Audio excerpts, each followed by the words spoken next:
Ce matin-là, Alma arriva à l'école avec son sac bien fermé et ses lacets correctement noués. La classe était déjà presque pleine. Les chaises raclaient doucement le sol, les cartables se posaient et les voix se mélangeaient comme un murmure joyeux. Alma s'installa à sa place, sortit son cahier et observa le tableau encore vide. Elle aimait ces instants où tout était possible. La maîtresse écrivit une question simple au tableau. Une question que les enfants avaient déjà rencontrée. Autour d'Alma, les mains se levèrent très vite.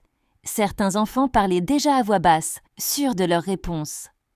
Alma regarda la question. Elle réfléchit, elle relut les mots, elle chercha dans sa tête calmement.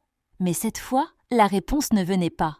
Son cœur battit un peu plus fort. Alma sentit une petite hésitation. Elle connaissait cette sensation. Parfois, elle savait. Parfois, elle n'était pas sûre. Elle regarda autour d'elle. Les autres semblaient confiants. La maîtresse demanda qui voulait répondre. Les mains restèrent levées. Alma inspira doucement. Elle pensa à quelque chose d'important. Elle se dit qu'inventer une réponse ne l'aiderait pas. Elle se dit aussi que rester silencieuse ne dirait rien de ce qu'elle ressentait. Alors, quand la maîtresse posa son regard sur elle, Alma leva la main à son tour.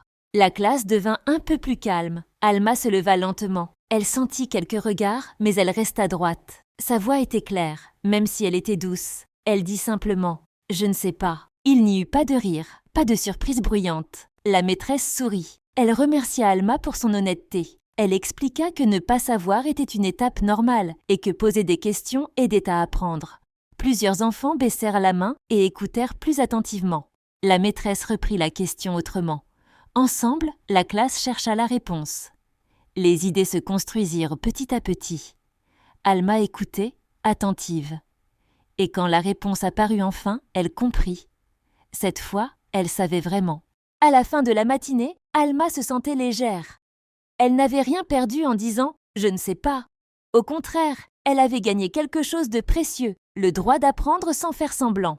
Sur le chemin du retour, elle pensa à sa journée et sourit. Elle savait maintenant qu'on peut être courageux sans tout connaître et que dire la vérité est souvent le meilleur début. Si cette histoire t'a plu, n'oublie pas de t'abonner à la chaîne Câlin des histoires pour découvrir encore plus de belles histoires pour enfants.